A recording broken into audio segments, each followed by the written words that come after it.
বাচ্চারা কিন্তু অনেক সময় ভাত খেতে চায় না, তখন বাড়িতে এরকম নুডলস থাকলে তাদেরকে রান্না করে দেওয়া হয়। হ্যালো গাইস, আসসালামু আলাইকুম। সবাই কেমন আছেন?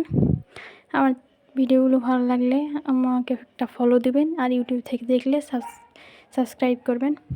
তো বলছিলাম, বাচ্চারা যখন ভাত খেতে চায় না, তো এরকম যদি নুডলস বাড়িতে থাকে তাহলে খুব সহজে রান্না করে বাচ্চাদেরকে দেওয়া হয়, এতে করে তারা তৃপ্তি সহকারে খায়। আজকে দেখাবো নুডলস রেসিপি। ফার্স্টে নুডলস ভালোভাবে সিদ্ধ করে নিয়ে পেঁয়াজ আর অল্প কাঁচা ঝাল দিব, যেহেতু বাচ্চারা খাবে, তো আমার ছোটো বোন খাবে আর কি। তো নুডলস সিদ্ধ করার পর এখানে কাঁচামরিচ পেঁয়াজ ভালোভাবে তেলে ভেজে নিব, একবার লাল লাল করে ভেজে নিব।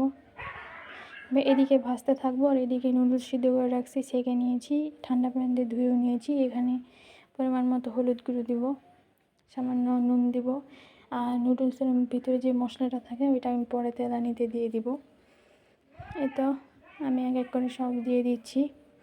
এই পাশে আমি পেঁয়াজ ভাজে নিচ্ছি, দেখেন ভালোভাবে লক্ষ্য করে বুঝতে পারবেন। পেঁয়াজ ভেজে নিয়ে এখানে সামান্য নুন দিলাম, যেহেতু ডিম পড়বে। পেঁয়াজগুলো ভালোভাবে ভেজে নিয়ে এখানে ডবল 2টা ডিম দিব।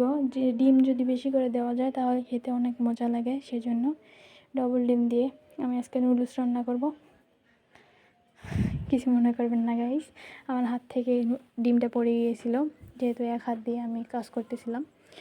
তো এখানে একটা ডিম নিয়ে প্রথমে ভালোভাবে নেড়ে নিয়েছি, তারপর আরেকটা ডিম দিয়ে ভালোভাবে নেড়ে নিব। যত টুকরা করতে পারবেন আপনারা নাড়তেই থাকবেন, যত টুকরা হবে তত কিন্তু নুডলসের সাথে ভালোভাবে মিশবে এবং খেতেও অনেক মজাদার লাগবে। মুখে এক বাইট নেওয়ার সময় আপনার মুখে ডিমও পড়বে, মজা লাগবে খেতে। ভালোভাবে ভেজে নেবেন।